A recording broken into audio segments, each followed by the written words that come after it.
Your little girl looks like a leader in the making. I saw her in council the other day. Teeny one.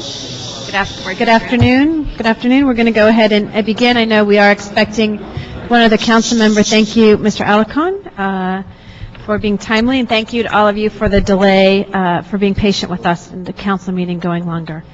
If we could, one every 10 years. Yeah. Do we have any items on consent, or we'll just go? Okay. Item number 1.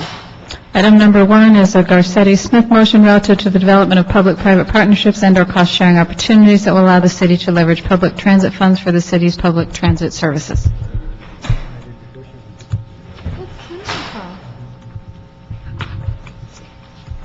Mr. Garcetti's office want to come forward and introduce the motion?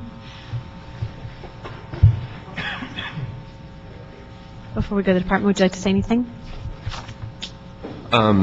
Marcel Porras, Council President, Garcetti's office. Council member introduced the motion as a way to begin taking a look at what possibilities exist to leverage public funds with private funds, particularly as we move forward with the analysis of the dash lines citywide and looking at the priorities we set forth and how we expend future dollars, and looking at what creative ways exist out there in terms of looking at financing future lines throughout the city. That's all. Okay. Great. Thank you.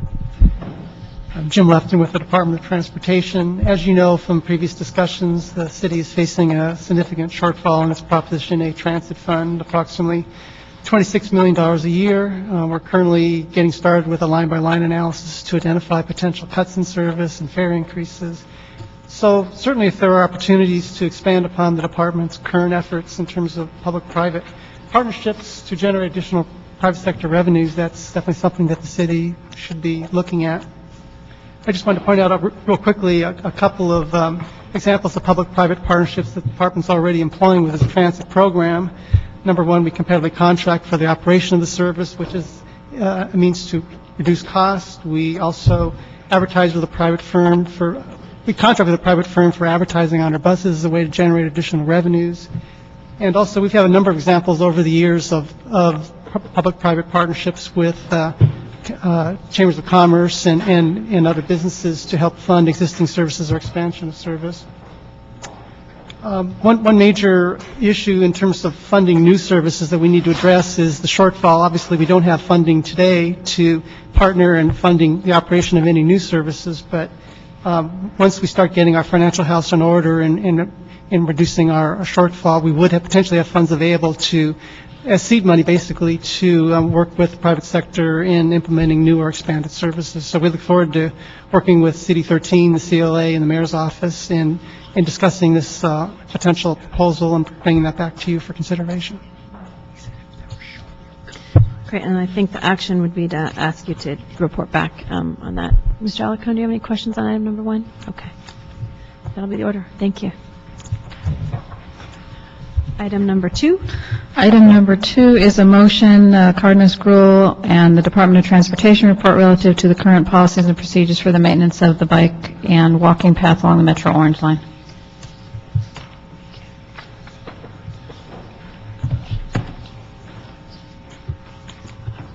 Michelle Mallory, Department of Transportation.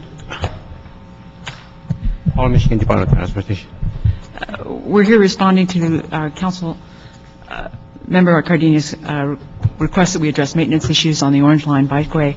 We have since had 2 meetings, one in-house with all the concerned members, City Attorney's Office, LAPD, the council office, members of the community, and we have been to the neighborhood council as well and tried to address all their concerns. The meeting that we had in-house led to a field meeting where we actually went through the entire facility, walked every foot, and pointed out all of the existing concerns and problems that we should be able to deal with.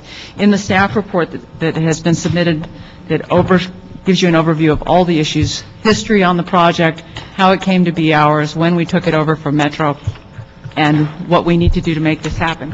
We address a number of bullet points.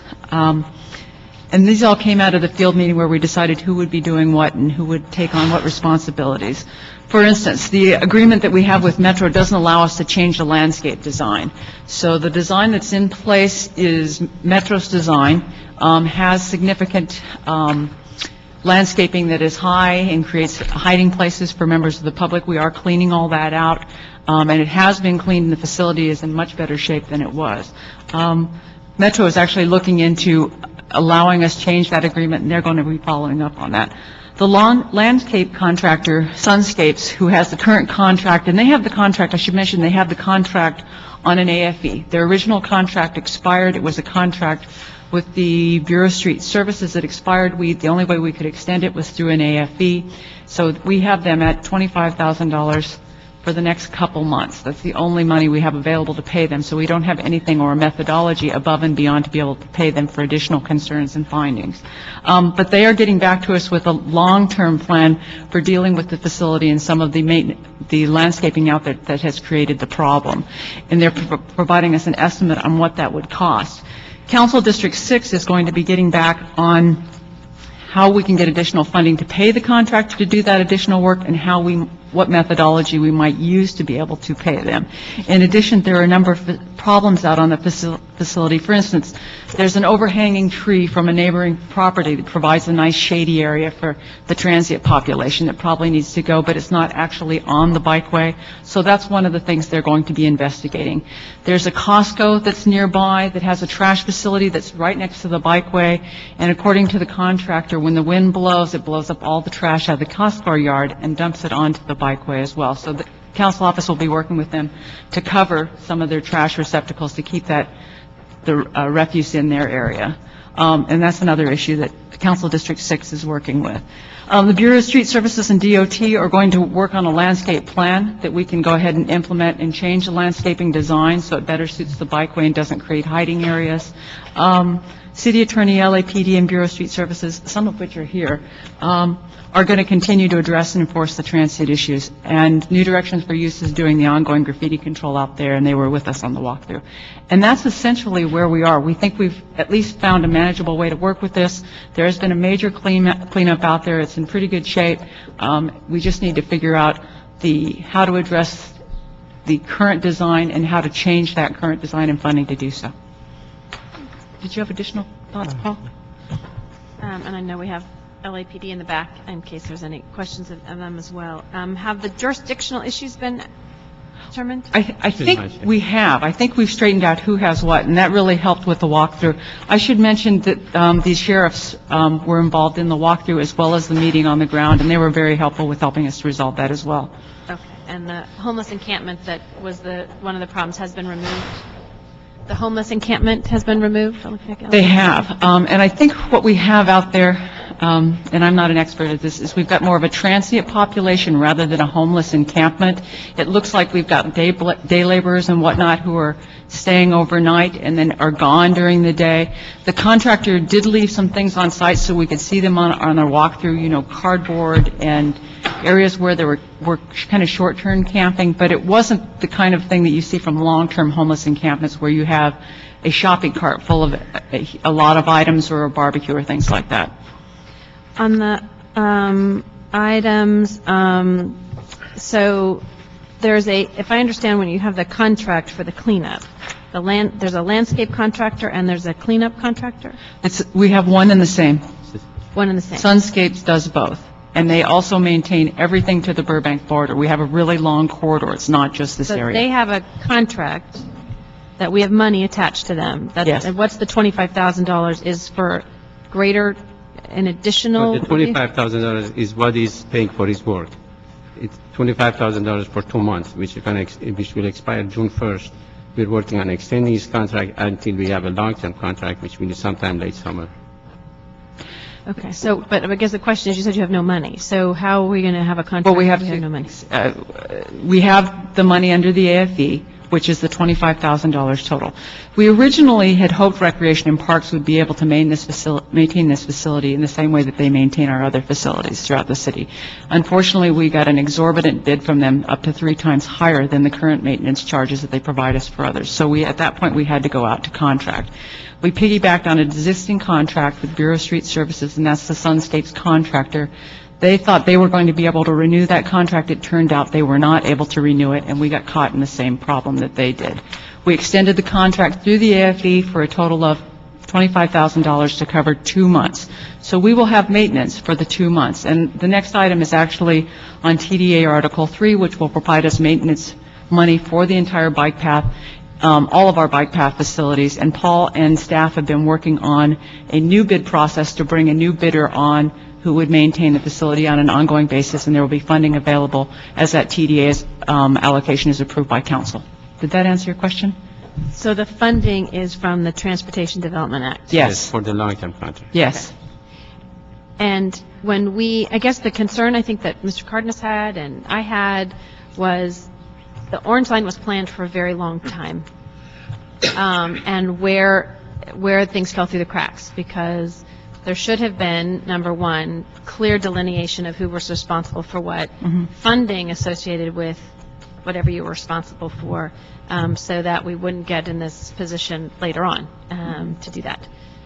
So that's where I think everyone's kind of going, wait a minute, well, how did we get in this position? Because we knew there would be maintenance issues. We knew that landscaping would be important, and we knew that there was funding that needed to be available. Well, I think we do have it all resolved. It is all tied to the TDA Article 3. We are late in getting approval of this funds, which affects our ability to bid the project out, but I think we're all taken care of now. Okay, Mr. I'm just curious. I'm understanding that the city is bearing the responsibility to maintain the site, and I'm wondering, what does the MTA expend on their rights of way on maintenance as a matter of course? And why couldn't they contribute that much? We don't know. Our agreement with them, they allowed us to come in and build a bike path on their right-of-way, required that we take on the maintenance and the liability component. So we didn't come to the table. We had to come to the table with something, and we came with maintenance. One of the things that we had hoped earlier... But the bikeway meets their objectives as well. That I would agree, that it is certainly a resource for all of the public. We had hoped we could use Metro's contractor and provide funding to Metro and use the same contractor to cover the entire facility so we wouldn't have these interjurisdictional issues, but that didn't come to fruition. All right. Okay. I mean, I think Metro should pay some of the maintenance costs, because they would, if we didn't have a bike path there, they would be maintaining the site to clear whatever debris ends up there anyway. So I don't understand why they're not contributing at all, particularly when it's consistent with their mission to provide transportation. I think we have Metro staff here. Would you like to come up and see everyone going at it? Because I think that is the point that all of kind of why we didn't know this. I mean, you're right, because if there was no bike path, they would be it rubs the wrong way. I mean, I don't understand why they're not contributing. Is Metro here? Yes.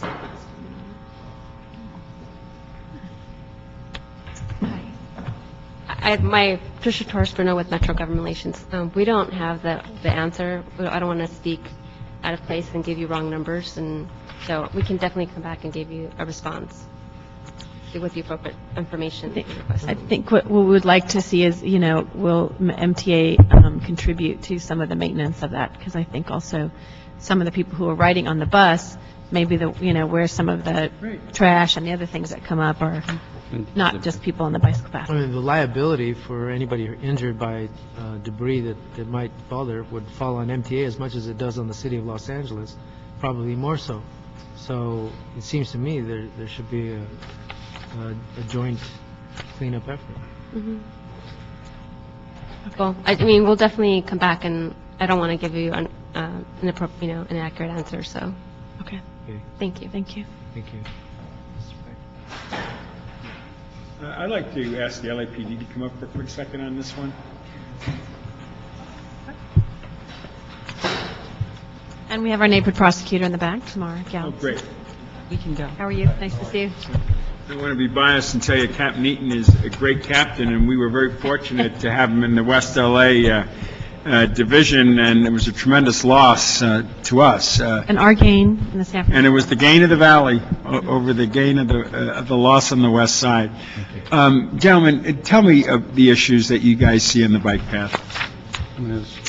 Well, as the senior lead officer, Tony Kabunik, I oversee the bike path, the orange line, and some of the problems that we have seen is, in fact, the homeless, the transient population making their way along the bike path because of the overgrowth, the landscape. We're starting to see, as far as not only so much their encampments, but a place to stay, store their belongings through the day, as well as drink and sleep overnight. That's some of the activity that we're seeing, but also the graffiti that runs along the bike path, and some of the buildings that lie and run parallel to that bike path. How many folks are we talking about that are leaving stuff there or sleeping there? Well, it's sporadic in numbers. I mean, Your name for the record? I'm Sergeant Sandy Klein. I'm the officer in charge of the Van Nuys Area Bike Unit.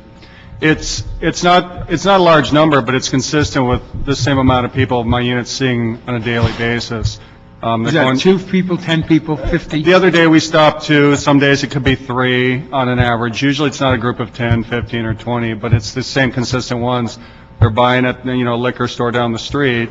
They'll go down the bike path and bury themselves in the overgrowth we're talking about, and it's become a crash area for them. And there are 2 or 3 of them? Yes. Same 2 or 3 people? Well, no, there's a group, what I'd call a group, probably 10 to 15 within the group. 15 within the group. Ones we recognize and know from the area. Sure, and so you kind of know them. Yes, sir. And where do they go when they're kicked out of there? Well, we get them out of the area, and if we can, we arrest them or send them along their way. And that's, I can't tell them where to go, but I tell them not to be here doing what they're doing. And there's a lot of certain areas they tend to be at, the recycling center, some of the one on Victory they go to, the one on Tyrone. But the homeless shelters, and they don't deal in that area. They just congregate together. And there are some of those that have regular addresses that are day laborers that aren't working and spend the day drinking, and then they'll go home.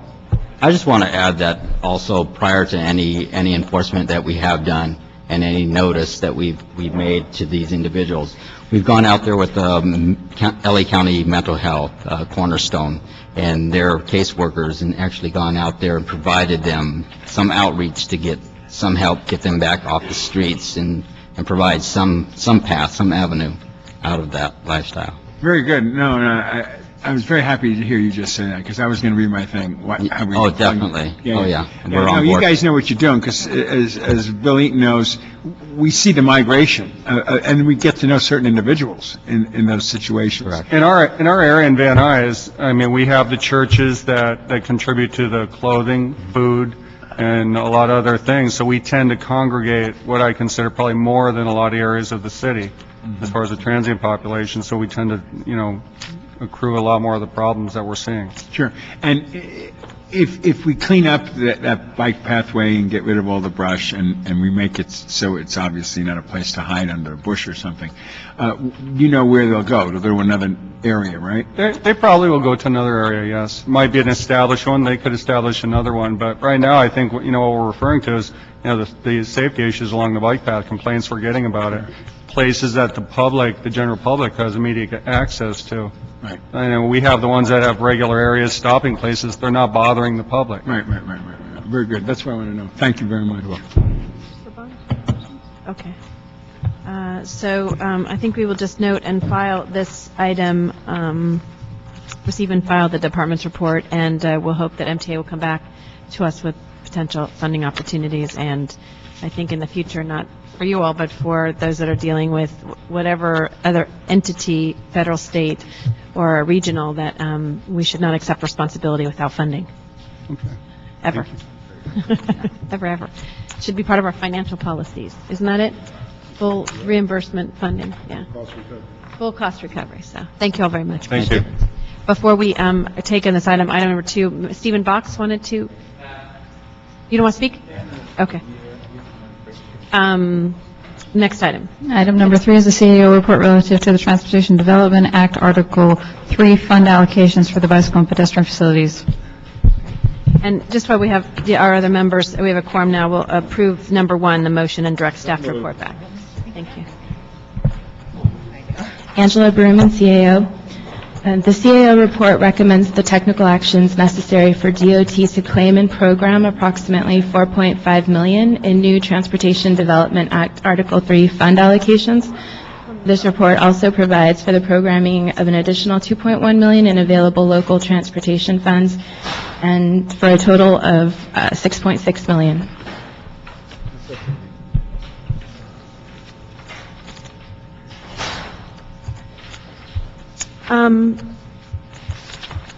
Is any of the $1.5 million being taken from active projects? Do you know? The department has reported that the $1.5 million is from inactive or completed projects. Inactive or Completed. completed? Competing, in those ways. Sorry. Competing. Mr. Parks, any questions?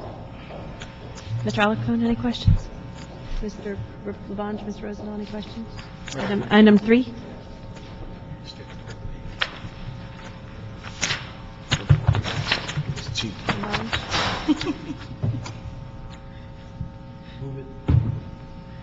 Mr. Alarcon moves approval unless you have anything. Can somebody come up and tell me a little bit about this Just give a development brief act funding? report. You want to do just a minute? Sure. The report actually provides technical actions to move funding that the city receives from Transportation Development Act Article 3 funds into the local transportation fund, where they are then programmed to specific projects. And so this report shows about $6.6 million in programmed funding for bicycle and pedestrian-related projects.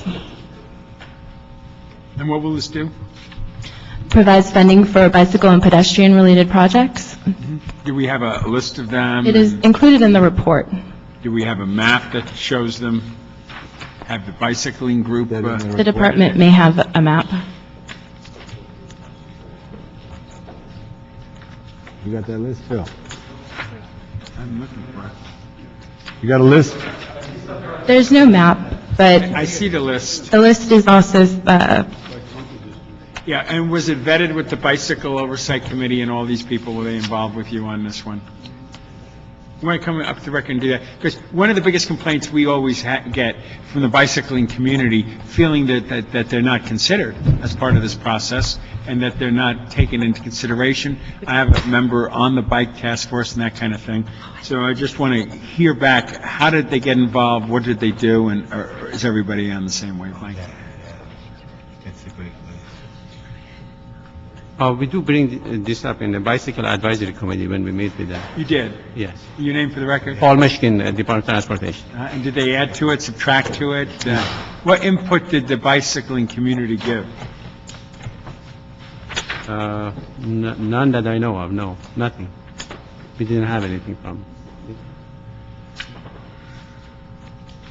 There's no bicyclists here either. They were here. They were here. Yeah, they lost one. Oh, great. There was just one here, I saw, one cycle. Just one. I think they were not clear with that. I know your eyes are rolling up, Michelle. Michelle Mallory, Department of Transportation. Most of the projects, a lot of the projects on here, this is local funding that we receive 1/4% for bike or ped projects. Most of the money that's on the list are ongoing projects or projects that we supplemented that are funded through the call. For instance, you'll see LA River on here, you'll see San Fernando Road. When we maintain and refurbish our bicycle paths, like the maintenance that we did on Bayona Creek, this is how we fund it. All the bicycle racks in the city, we're funding it through this, all the insulation.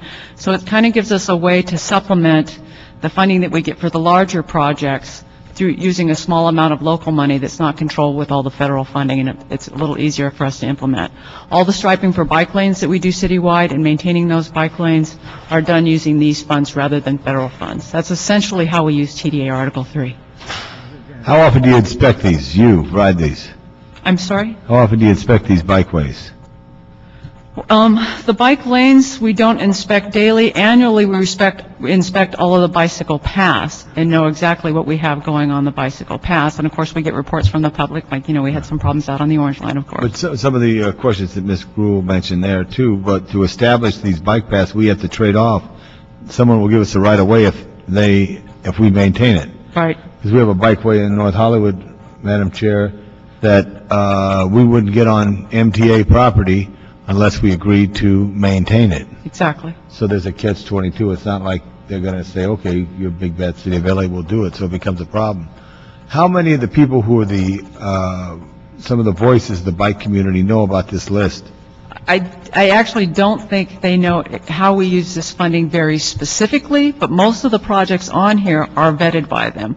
The projects for bike lanes are pulled right out of the bicycle plan, and again, I mentioned LA River. I know, but why don't we just forward them? They have multitudes of sites, and just at least whoever you can email it out and say, these are things that the council has approved through the Department of Transportation's recommendations. If you have any comments, let us know.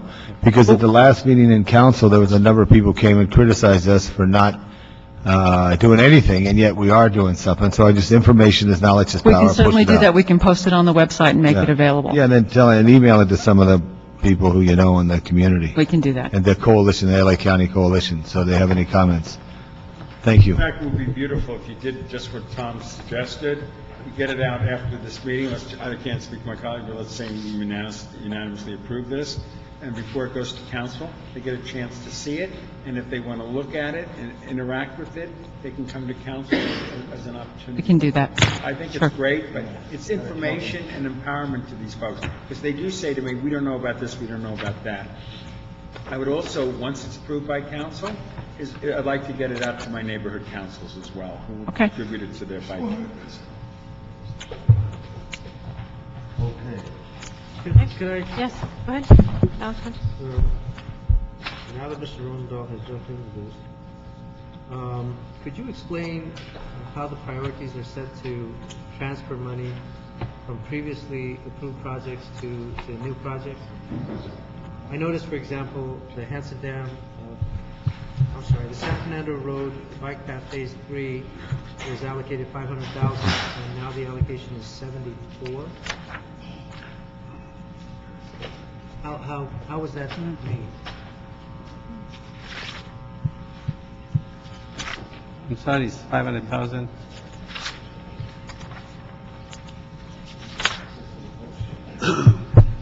Are these line items number 34 and 35? 27. I'm sorry, not 27. No, I'm looking at the wrong one, aren't I? I'm sorry, it was 311,000. Item 28, you're transferring 311,000 out of the San Fernando Road Bike Path Phase 3. This project is in design, and we do have grants from MTA over $1 million for design of this project. That's why we don't need any more funds for it. We're transferring it out of this project, putting it in some other project. Because Okay, is there like an explanation of why for each one of these projects? Why the transfer is? the transfer is just because we didn't need any more funding for this project. The project has enough funding to complete. No, there isn't. There isn't. In the narrative, we don't talk specifically about every specific project. I'm sorry, I couldn't hear. In the narrative, we do not talk about every specific project. Where? In the narrative portion of the report, In this report? yes.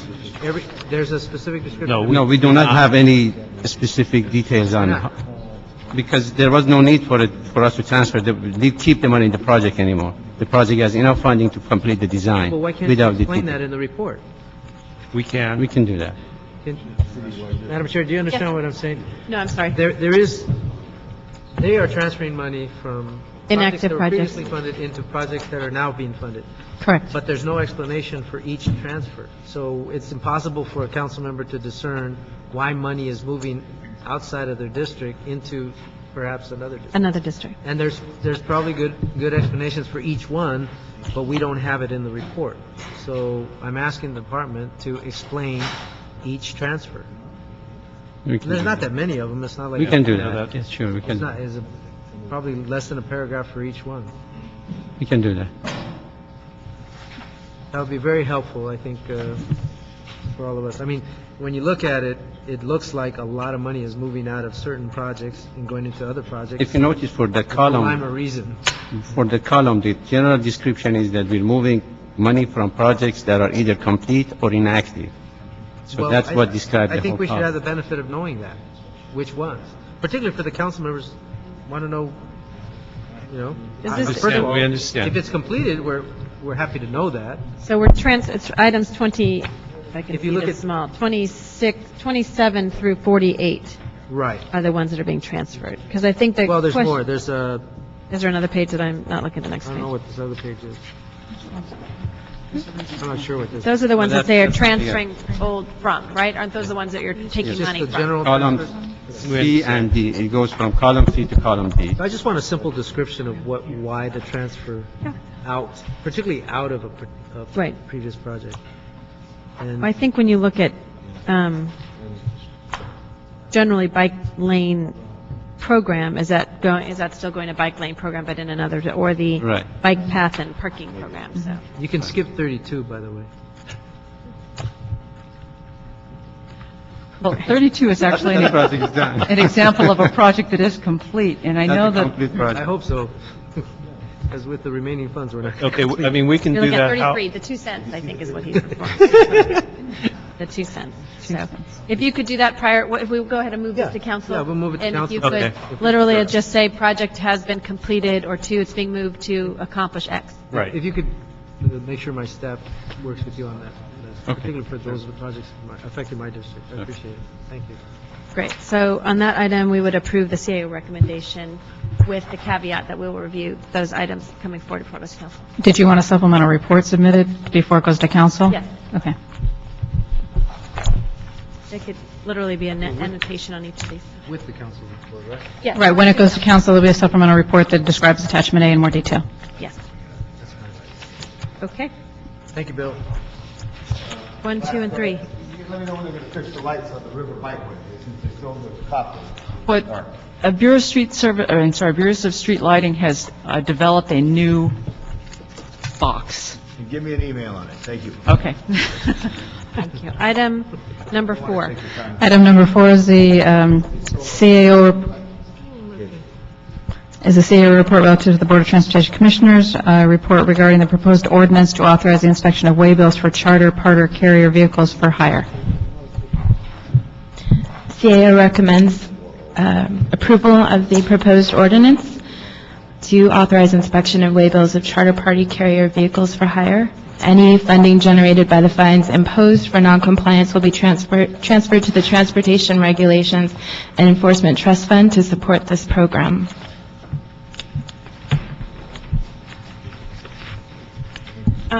If transportation, could you describe what actual this ordinance, proposed ordinance would do?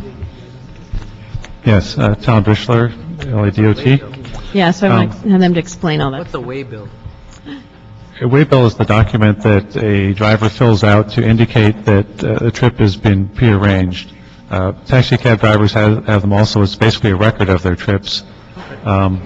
But this will allow DOT and LAPD to enforce the existing PUC rules. The key indication that a town car or limousine trip is legitimate is whether or not there's a waybill showing that the trip was prearranged. And what we're seeing all too often in Los Angeles is that there are town cars and limousines that have arrangements with the doormen at hotels, and they're accepting walk-up passengers that really should be taxi cab passengers. And this will be another tool in our toolbox in the band enforcement program. See, the challenge is, Mr. Alarcon, is that we regulate taxi cabs. The authority for regulating limousines is within the state's jurisdiction. What we found is that a number of these limousines are actually performing taxi cab kinds of activities, and therefore we get none of the benefits, and our taxi cabs are, I think, are not getting the same benefit, and that we want to be able to enforce the law. It's like a bandit taxi cab for us. Right. And so you'll hear from some of the taxi cab drivers that are here today, I know, feel the same way, and we've talked to them, and I assumed before I became chair of transportation that we did regulate these limousines, and in fact, that's not the case. I see many of them, for example, outside of the Biltmore Hotel and the Checkers Hotel, and they are not there to pick up a particular person. They are just waiting for them to, instead of taking a taxi, they will take that, and we get no benefit at all from that. Right. So And this gives you, it's a tool that we have available to us because the state legislature has been reluctant to change anything, but this hopefully would send the message that we are going to enforce the current law. Right. It also discourages inappropriate conduct and relationships between doormen or hotel staff and these limousines and limousine drivers who are not authorized to pick up and deliver trips without pre-authorization. Yeah. And the PUC code does allow local jurisdictions to enact reasonable rules to enforce the PUC rules on a local level, and that's basically what this is. Right. Yeah. Okay. Any questions, colleagues? What the action would be to, we're going to, It's actually to provide fair competition. Yes. Yes. You put that very, The legitimate limousine operators are not going to be affected by this. correct. This- Yes. We do have 3 public comment cards on this item. Aman, Santanyahu, and Israel.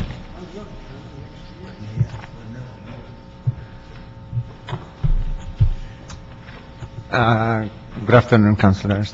My name is Aman Fasai, yellow cab driver. Been driving for 5 years. I personally collected like 252 signatures from the drivers and mailed it to the 9 hotels in downtown, including Biltmore and Checkers, asking that the management to actually regulate the doorman. The deal between these illegal limo drivers and town car drivers and the doorman is the amount of tip they give them is what's making this illegal activity flourish, actually. I personally know a few drivers that they stopped driving taxi and now they are into limo. They are operating town cars. They find it to be very lucrative, less regulation on that, and then it's very easy to get into it.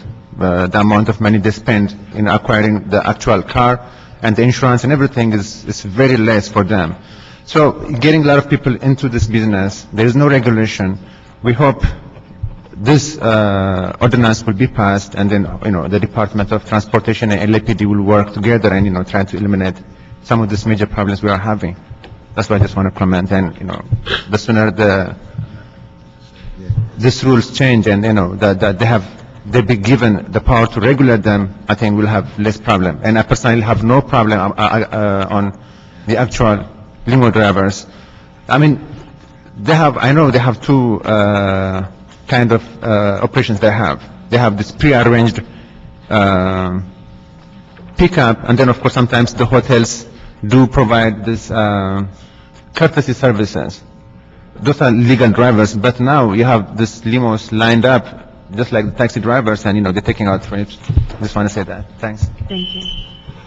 My name is Sintayo Salase from Los Angeles Taxi Workers Alliance. I really appreciate DOT for bringing this. Thank you, Madam Chair, for really speaking to this issue.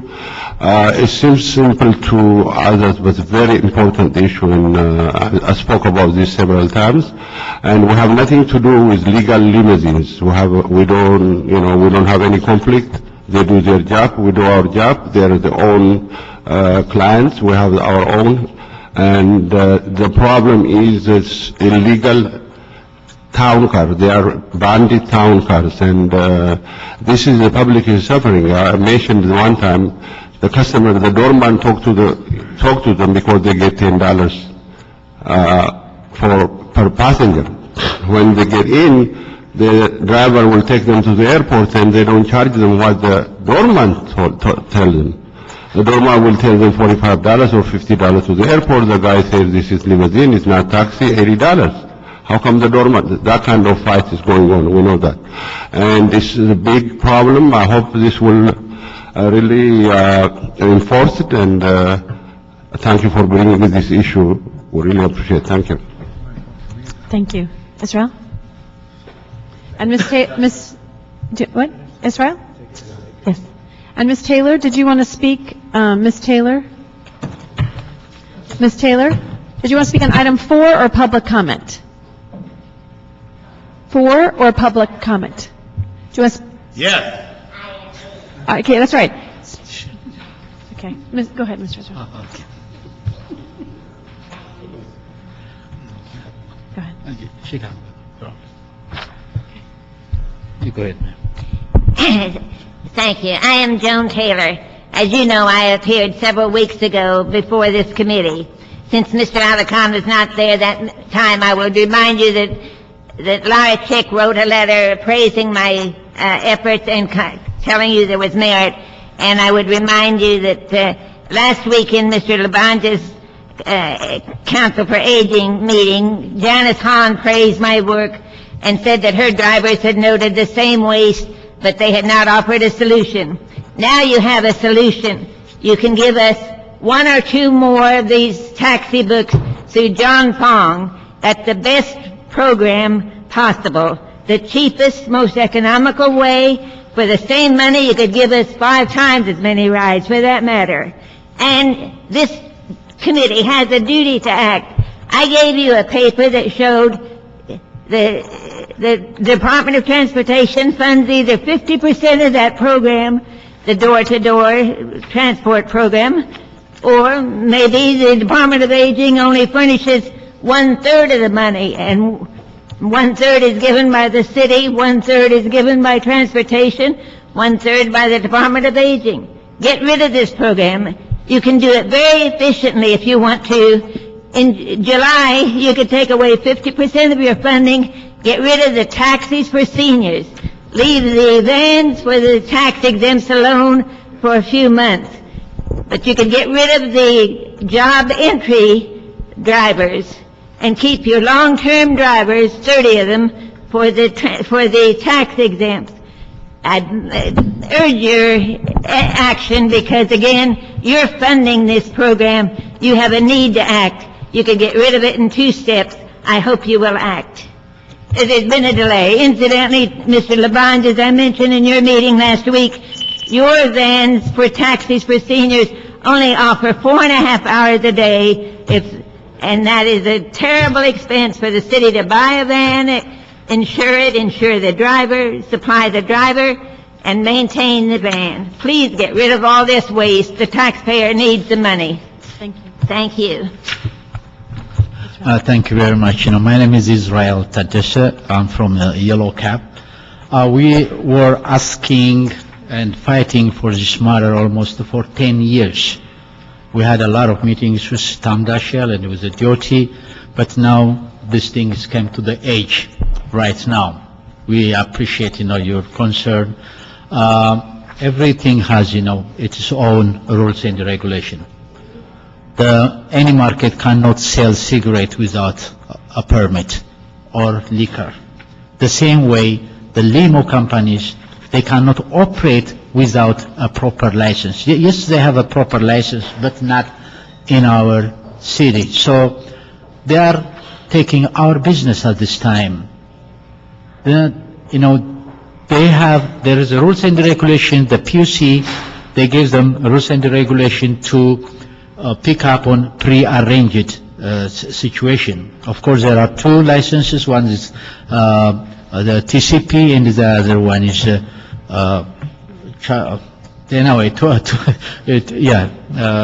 so these guys, they have to take from pre-arranged from A to B with the name, address, and everything. They have to have a waybill.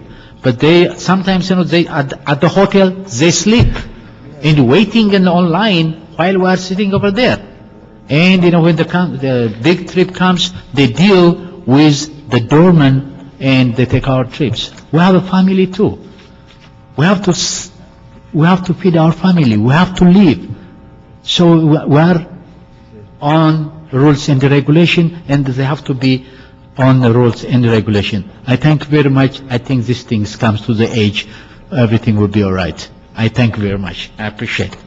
Thank you.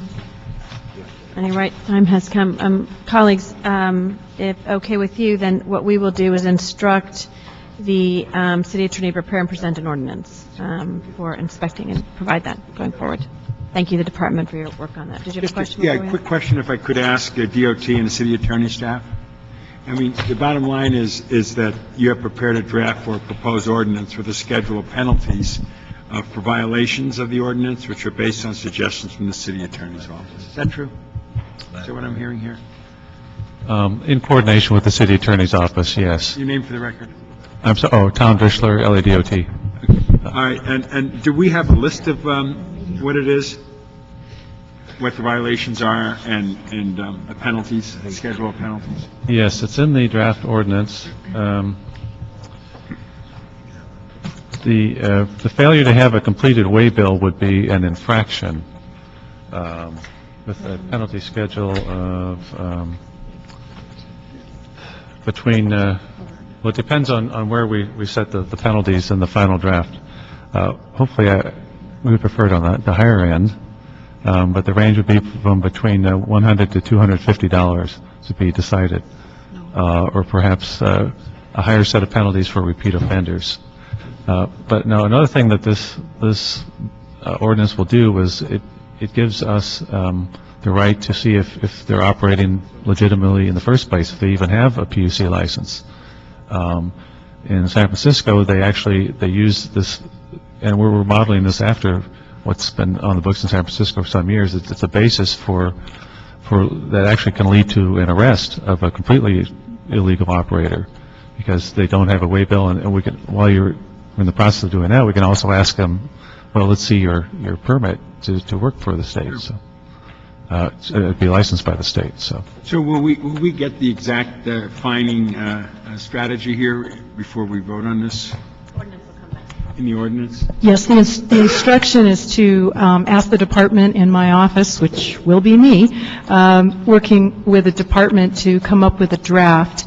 And certainly at that time, if the council would like to modify that in some way, increase or decrease the penalties, which we've come up with because we think it's a reasonable regulatory framework, then we'll be happy to amend the ordinance accordingly. No, I'm not even talking about money. I'm just wanting to know what the numbers are. That's all. And where you got that from. If it's $150 or $250 or $500 or second offense is $1,000 or whatever the story is, I want some clarity on that. Also, is it based on cost recovery principles or is it based on some arbitrary figure? It wouldn't be based on cost recovery necessarily, because what we're looking to do is criminalize this activity and have a basis for enforcement of such activity. But obviously, we would be dealing with infractions or at most criminal misdemeanors, so the penalties would not be onerous. But we do Just want enough that we hope we definitely deter the behavior. Right. And the LAPD's involved with you, right? Because they would be They would be involved in the enforcement as well, yes. And I'd love to get their reaction too and how they would do it as well. So we want to know what the fine procedure is and the steps, and how LAPD would interface with it, so the cab drivers back in the room feel comfortable that we're actually going to nail them.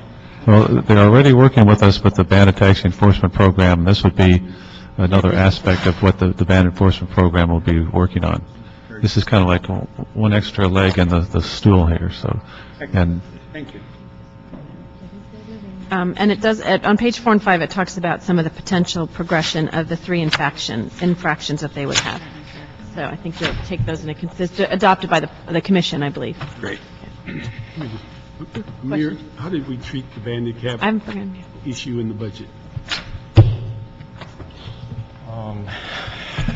Well, Amir Sadati, Assistant General Manager. There were some vacancies, council members, so as part of the shared sacrifice and responsibility, those positions are eliminated, and so we are going to work through the existing staff that we have. LAPD is working with us on that, so if that's what you meant as far as the impact, that will have an impact. Thank you. Our last item is public comment by Stephen Box.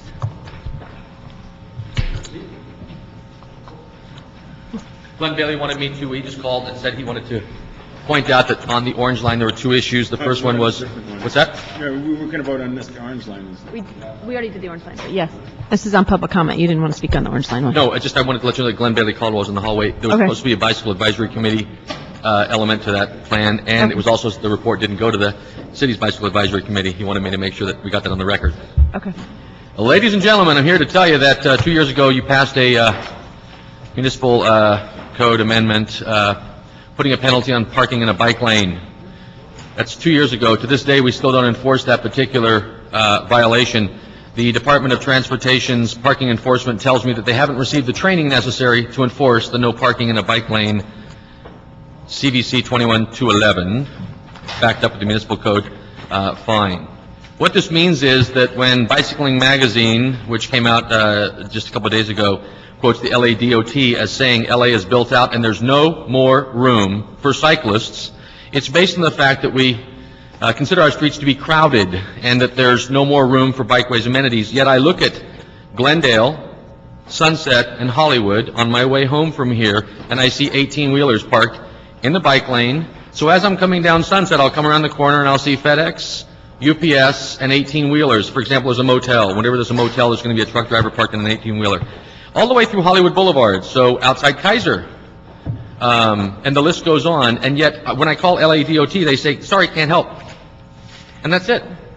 So we don't have the training necessary to write the ticket for parking in a bike lane. The second thing is we don't have the enforcement authority, apparently, or the political will to actually ticket and tow 18-wheelers that park for up to 3 to 5 days in my neighborhood on a street that says gridlock, 1 hour parking, no overnight, and then they park, and it's they're locally owned trucks, and they're parked on Hollywood Boulevard. It's one of the safest places to park an 18-wheeler, and I can't believe that. It's a secondary highway.